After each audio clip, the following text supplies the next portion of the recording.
Hello, Rick here with a review of Star Trek Discovery, Episode 9, Terra Firma, Part 1. Spoilers ahead for this review. The mystery of the burn takes a back seat this episode with relatively little development.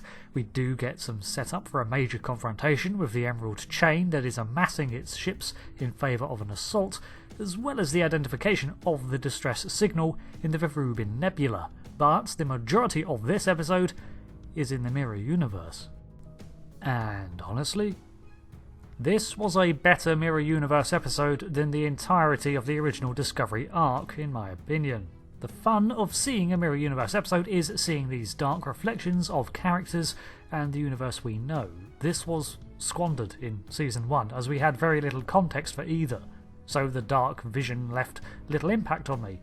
Now we've had time to develop the crew a little more, and the twisted versions we've found are quite a bit more enjoyable for me, providing we are actually in the Mirror Universe and not some therapy realm for Georgiou. The being that allowed her access to the other side bears a lot of similarities to a Q, and I'm probably not the only one to make that assumption. However, it is an assumption, and there are plenty of super powerful beings out there other than the Continuum. What we do know of Carl is that he can manifest however he pleases, breach into other realities with ease, and see through time. In all likelihood, he's also long-lived, or maybe immortal, as the Sphere data had knowledge of this planet from its own time. Zeosace over Twitter also pointed out how Carl's newspaper, the Star Dispatch, also had a reference to the Tacon Empire being wiped out by a supernova, which happened 600,000 years ago and was originally in TNG and loosely referenced again in Picard. I think this is alluding to their original extinction, and is meant to suggest that this Carl entity has a view outside of time. Nevertheless, the Tacon Empire was suggested by Michael Chabon, a writer for Picard, as having been wiped out by their own synthetic creations, possibly using their own star-altering powers on them. But this is not confirmed in-universe, so it's open to being retconned. However, it may hint at this being another Tacon outpost and Carl being one of their portals. Dennis 5 is a remote world right on the rim of the galaxy in the Gamma Quadrant, so it's unlikely to be something in the original Discovery records. But as this mission was basically formulated by the Discovery computer itself, I think it's from the Sphere data's own experiences.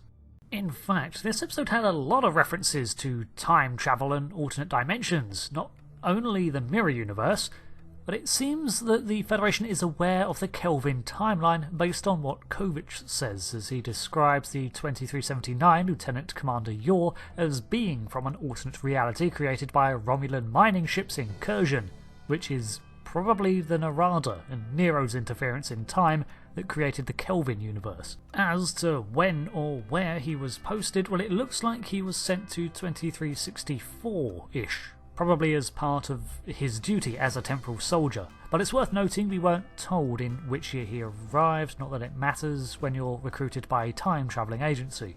They describe Yor as a temporal soldier, and with his backstory it's difficult not to draw parallels with the temporal agents, as depicted in Star Trek Online. Basically, for those who don't follow my series on the apocryphal lore, the Federation allied temporal factions would recruit displaced people as agents to keep an eye on them, and because they weren't part of the natural flow of time, thus could cause less of an impact to the events they were trying to uphold. This conversation also makes mention of policies to control travel to alternate timelines as part of the Temporal Accords, which also checks with what we know from canon, as many alternate universes are spiralled out of temporal anomalies. As for Georgiou's condition itself, we're told it's because of her not being native to this reality.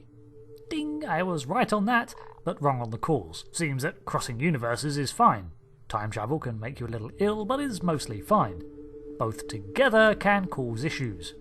This makes me wonder if, in-universe, the crew of the Narada and Ambassador Spock could have eventually suffered similar things, but that's all part of the Kelvin films, and this is a recent addition to canon.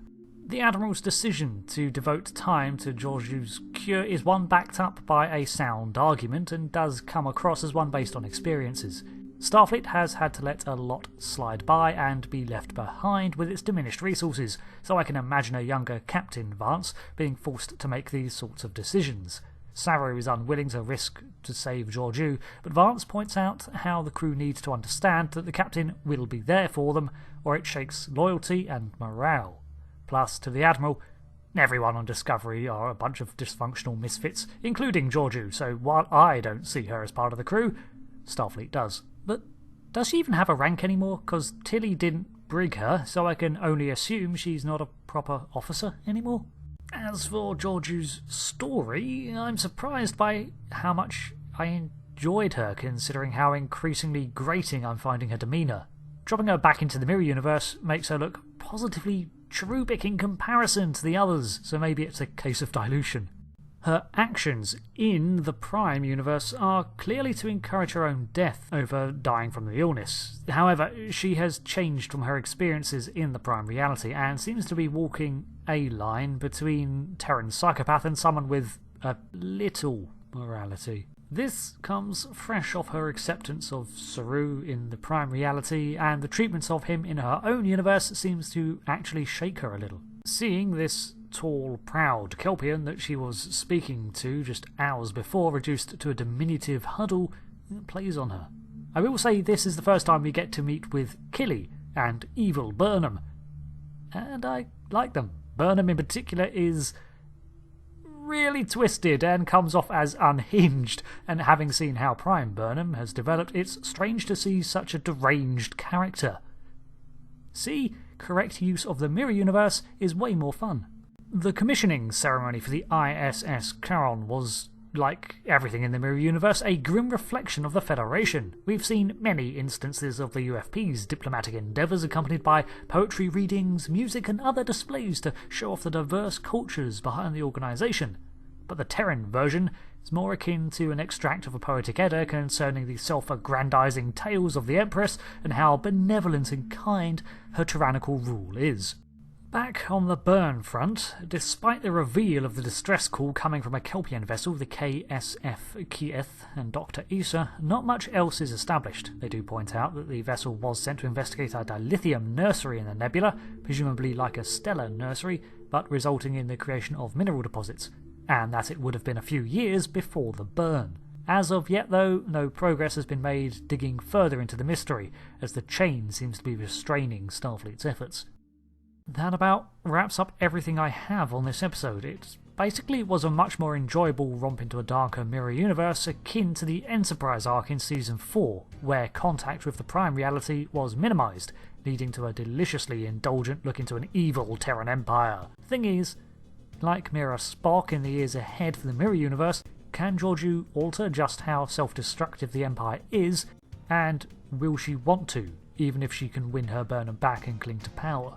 I didn't expect it to be a two-parter, and I'm wondering if the conclusion will actually leave things open-ended.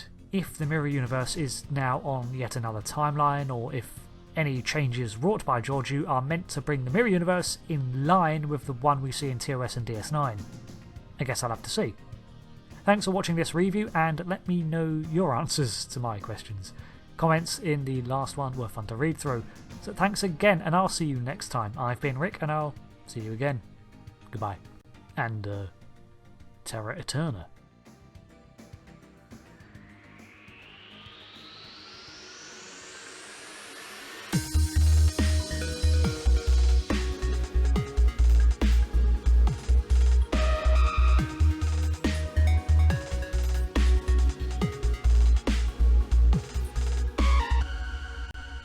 This makes me wonder if, in universe, the crew of the Narada